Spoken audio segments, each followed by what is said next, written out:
Hi there, and welcome to today's lesson. We'll be looking at development. We have two goals today, looking at what is development, and then what are the social, economic, and environmental aspects of it. And then we'll be looking at the development gap and what are the primary causes. Let's begin. First, let's look at some key terminology: indicators and correlation. Now, when we say indicators, that's usually a numerical measure of a value. When looking at development, if I was to measure country X's environmental development, I would look at the indicator of pollution output. And I would use that to measure the value I'm after, in this case, how environmentally developed is this place. Correlation is a link between two variables / factors. If I wanted to see if the population increases, does their pollution increase as well? So I would then have to find the correlation. Is there a link? And if I do, that's the correlation. So if I find there is a link, the higher the population, the more the pollution, that would be a correlation. So what is development?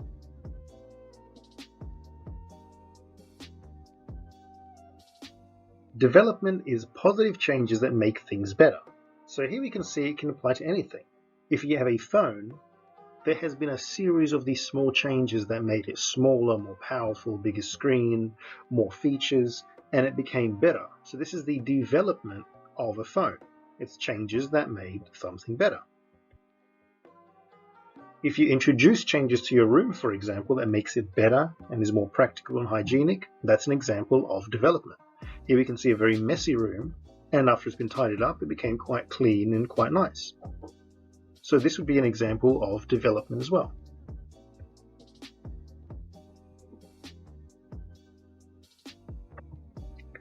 Here is another example of the same room concept.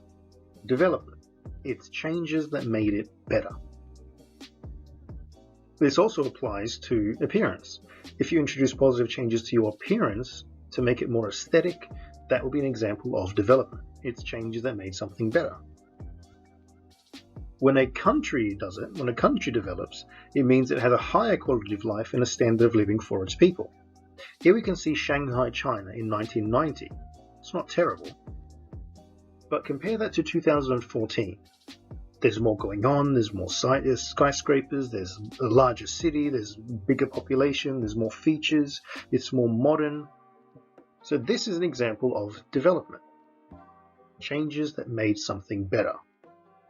But when it comes to countries doing it, we look at two things: the quality of life and the standard of living. As development occurs, it will be divided into either environmental, social, or economic aspects. Anytime it's an environmental aspect, it will be related to the natural environment, water quality, and something like sewage, so the irrigation. Social impacts: how does it affect people's lives, housing, food, and water? And finally, there's economic impacts, which is how does it affect jobs and income, and will people be richer or poorer? Now, there are two main indicators. There are human indicators and economic indicators. When we talk about human indicators, this is the people's access to wealth, jobs, education, nutrition, health, leisure, and safety, as well as political and cultural freedom. We also look at the standard of living and quality of life. Anything in this regard, we would relate that to human indicators. When we say economic indicators, this is the country's wealth and how it is generated. So where does it make its money? Is it through farming, industry, tourism, banking? So these we can kind of simplify into just these two major camps. The economic development is measured using the gross national income, or the GNI. Now, what's the difference between gross income and net income? So gross is the total income earned, net is income after tax and national insurance. So for example, if I was to hire person X and I was to pay them $100, the tax man comes along and takes 30 of those dollars. The gross income of person X is $100. The net income is $70. So we look at the gross national income and we use that to measure economic development. With human development, we measure it using the Human Development Index, or the HDI, which looks at three major things: health, education, standard of living. What is the life expectancy in years, the expected years of schooling, and the GNI per capita. Combine all of these and you get yourself a HDI, Human Development Index, and this is used to measure human development. The first point we set out to learn is what is development and what are the social, economic, and environmental aspects of it. With development, we understood that as positive changes that make something better. So if you were to, for instance, have a well in a small African village, having that well there is a change that makes something better, so we would call that development. Having a hospital built, that's development. Having a school built, having internet access extended to this area, that is an example of development. Social impacts are things that affect people's lives, housing, food, and water. So if the changes relate to those, you've got yourself either development or issues with the development. Economic relates to jobs and income. Will these changes provide more jobs? Will they make a richer income? Are people going to become richer or poorer? And finally, there's the environmental aspects, does it impact the natural environment and does it affect things like water quality? If it does, we'll be relating to the environmental development. And that is done. So the next thing we're going to look at is what is the development gap and what are the primary causes of this gap? As with before, we have to understand some key definitions. The first one here is disparity. So disparity means a great difference. We see two pictures here. The picture on the left is a disparity in wealth. There's a great difference in the wealth between the person on the left and the person on the right. On the photo on the right, we can see another example of disparity with body mass. There is a great disparity in body mass from his beginning to his final stage. So that is disparity, a great difference. This picture is very good because it summarizes the entire development gap concept in one photo. Separated by just a street, we can see how there's one area on the right that's all these luxuries. They've got their private gardens, they've probably got a lot of facilities that the people on the left side in those shanty towns only dream of.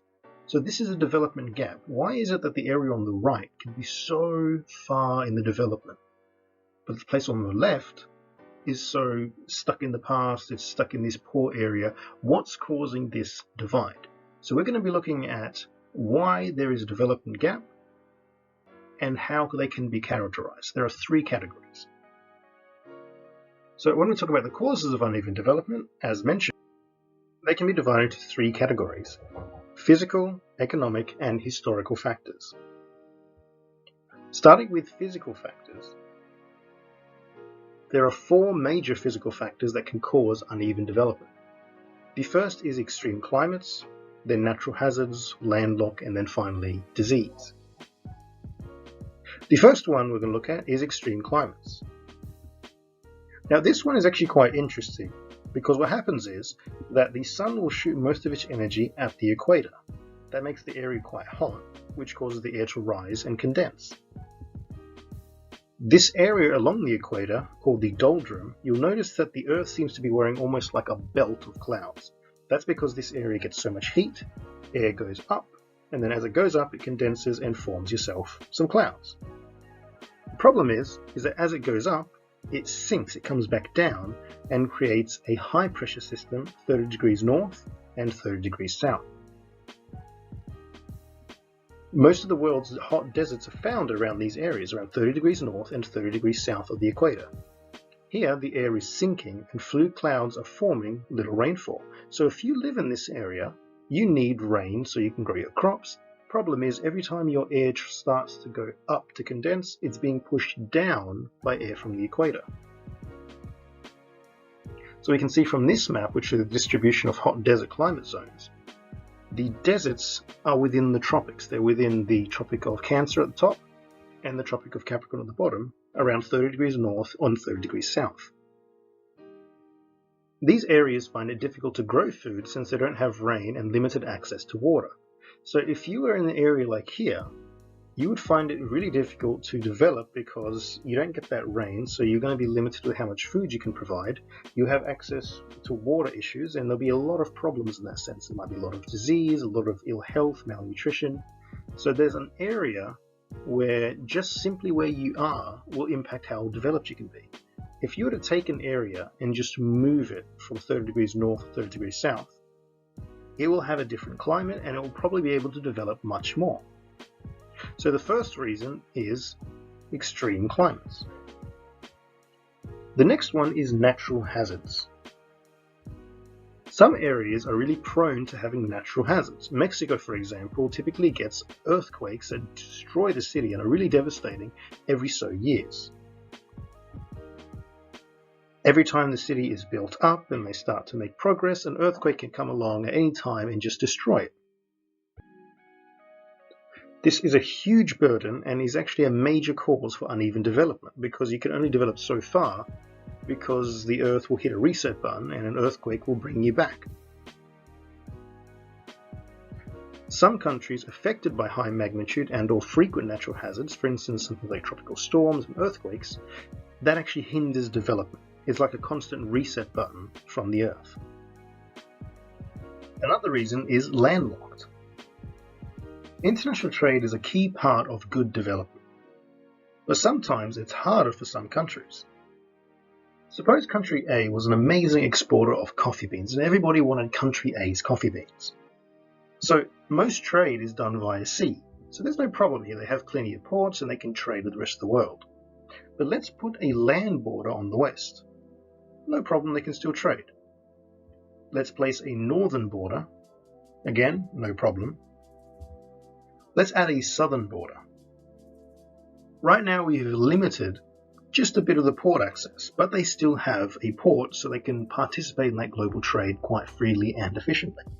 But what happens is that some countries will be laid on back and back and back, and they'll have tons of land borders between them and the coast. So they become landlocked. Of the 15 lowest ranking HDI countries, 8 of them are landlocked. So countries like Chad, South Sudan, Niger, Burkina Faso, all of these countries are landlocked, so they can't really easily participate in global trade, and that is a hindrance because it limits that trade, which is a huge part about development. Disease. Climate-related diseases, essentially places like the tropical Africa, South America, and Asia, they have more of these climate-related diseases and more pests than cooler parts of the world. So the tropic zone, which is between the Tropic of Cancer and the Tropic of Capricorn, that whole area is actually a really amazing climate for specific insects that cause viruses. Specifically malaria. This map here is showing the distribution of malaria cases, and we can see it's within that tropics. The reason is the Anopheles mosquito, which is what transmits malaria, that thrives in regions with warm temperatures, humid conditions, and high rainfall, essentially the tropics. The prevalence of malaria in these countries affects the ability of the population to stay healthy enough to work. So if you have a workforce, but they keep getting sick from this disease which keeps spreading like wildfire, that's going to really hinder your development. Now let's look at the economic factors. This shows how there is an exploitation of poorer countries and the wealth is then transported to the richer countries. And this is essentially not only the economic factor, but you'll see in a moment, it's also the historical factor. This exploitation has also resulted in something quite morbid. Today's slave trade. There are more slaves today than ever before in the history of the world. There are more slaves today than there were 4 centuries ago. There are more slaves today than at any point in history.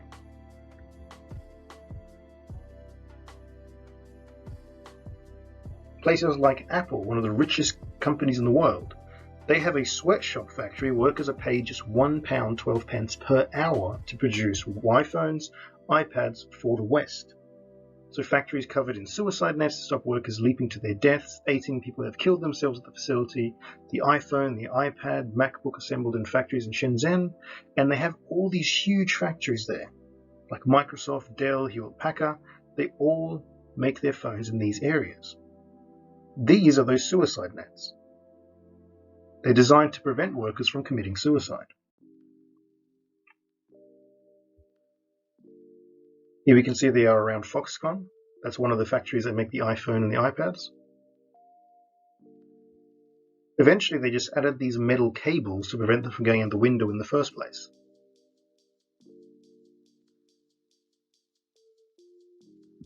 The conditions are so bad that sometimes they're forced to stand for 24 hours. They have suicide nets, toxin exposure, and explosions. So these conditions are really, really poor.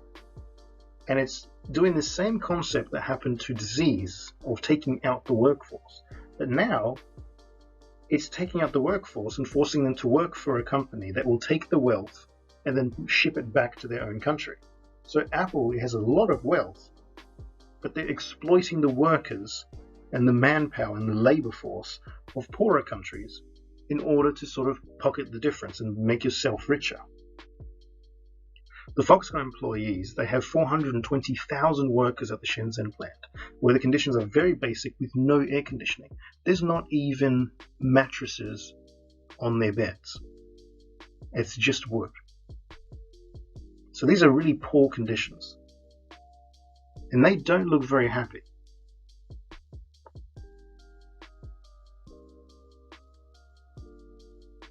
So when we see headlines that say things like, there are more slaves today in the world than ever before in human history, let's read a bit more and see that, and they're working for you. So if you're in the West, they are working for you.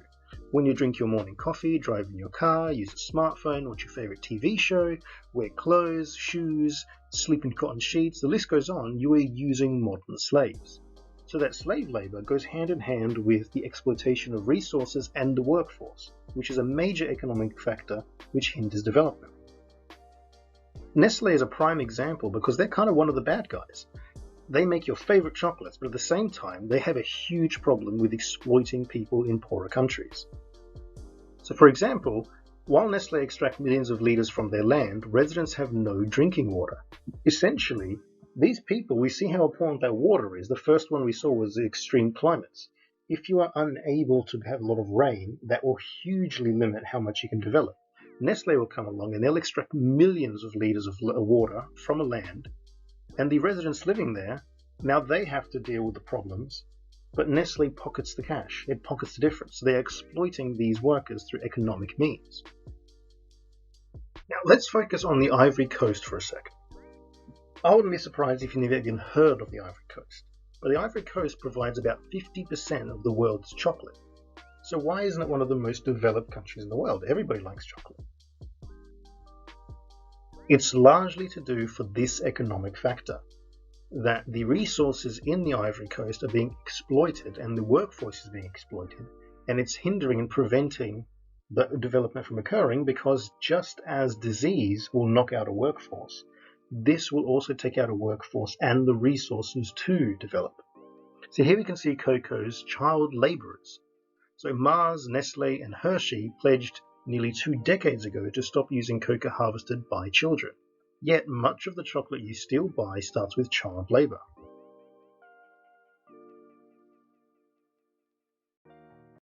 Reading the bottom caption, behind much of the world's chocolate is the work of thousands of impoverished children on West African cocoa farms.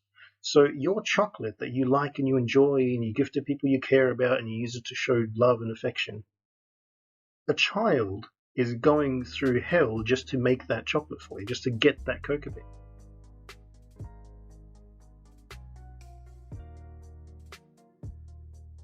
The Ivory Coast.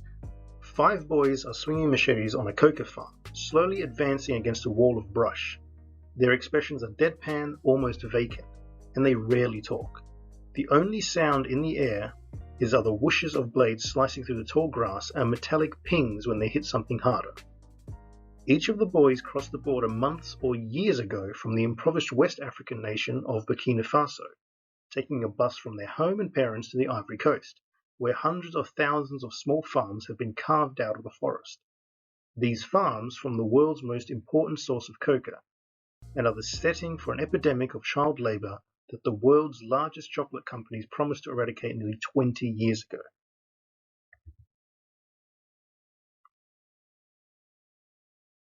Here we can see the Ivory Coast actually has an advantage that the landlock takes away.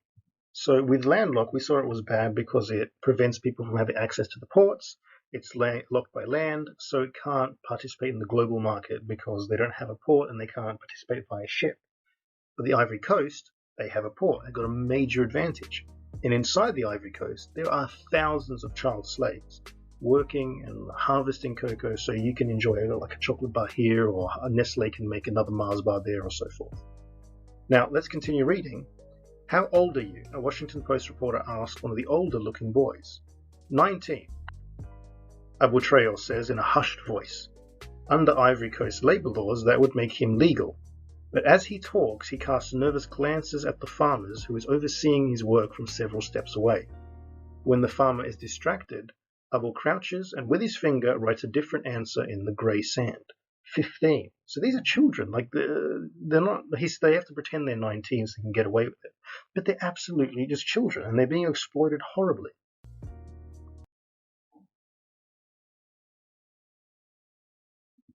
Then, to make sure he is understood, he also flashes 15 with his hands. He says, eventually, that he's been working for the cocoa farms in the Ivory Coast since he was 10. The other 4 boys say they are young too. One says he's 15, 2 are 14, and another 13. Abou says his back hurts and he's hungry. I came here to go to school, Abou says. I haven't been to school for 5 years now.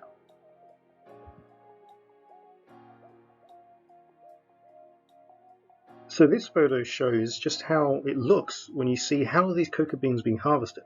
This is where 50% of the world's chocolate comes from. They're children with machetes.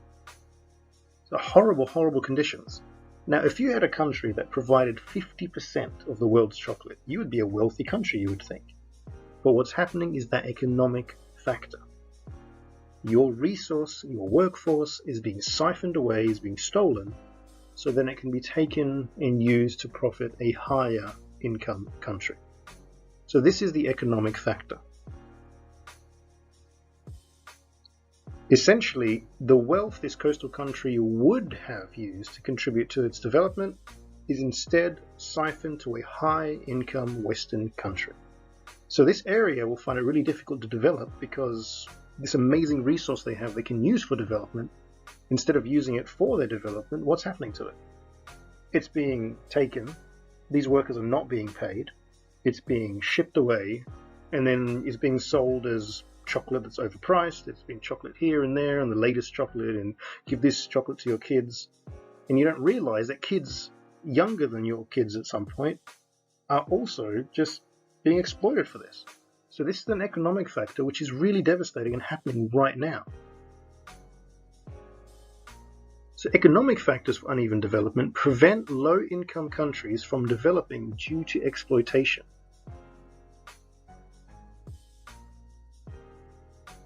If you take a country's resources away, they are willing to work. They have the patriotism to say, you know what, I'm going to make my country great, I'm going to do A, B, and C. And the way they do it is, well, we have these resources, let's do that, let's do this. Well, if another country comes in and they're already higher up on the development line, they can just exploit it, take all that resource, and you will never catch up. So these are the economic factors that can cause uneven development. Now let's look at historical factors. Now with historical factors, essentially it's the economic factor we just covered, but when it happened in the past.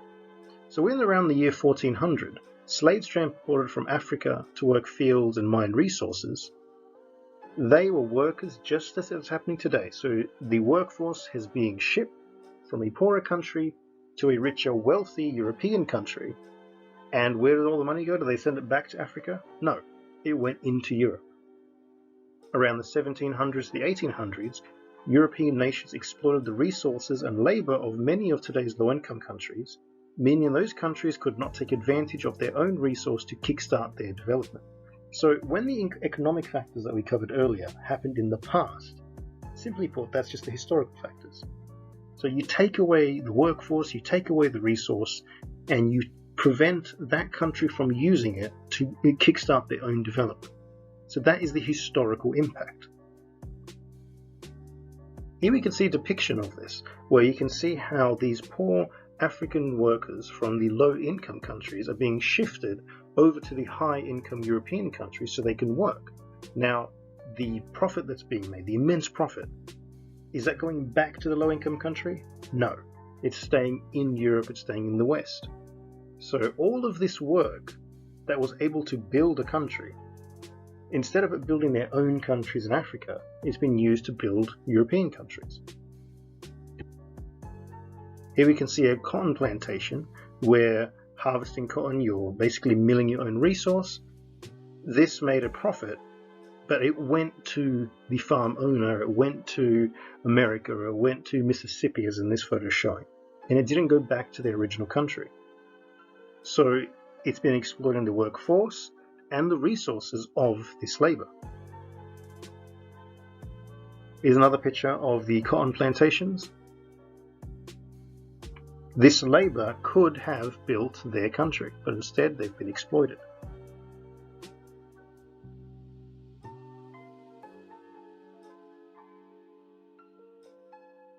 Now, this picture of America, it shows one thing, but it also shows two things. This shows the cotton that's been harvested. It also shows where the concentration of slaves were, because America had this resource, they had all this lovely cotton. But what happened is they said, okay, we're going to get some workers from overseas and they're going to work on it. So we're going to make a profit from this product that we have, and we're going to pocket it so we can make America better, we can make our own economy develop, and none of that is going to go back to that low-income country where the slaves came from. So that is the historical factor. So when we say a picture like this, we can really understand it in terms of economic factors and historical factors. If you exploit a low-income country for their workers, for their resources, it's going to have a negative impact on that country's development, but it will benefit the richer countries that exploited them. So we set out to look at what the development gap was and what are the primary causes. We found 6 in total, separated through physical, so things like extreme climates, natural hazards, landlock and disease. We looked at the economic factor, which is the modern day slave trade and how exploitations occur with resources and workforce, and the historical, which is economic factors but from the past, that we can exploit the workers and the resources of a country so we develop and they don't. They miss out on that potential growth. And we set out, and I think we did it.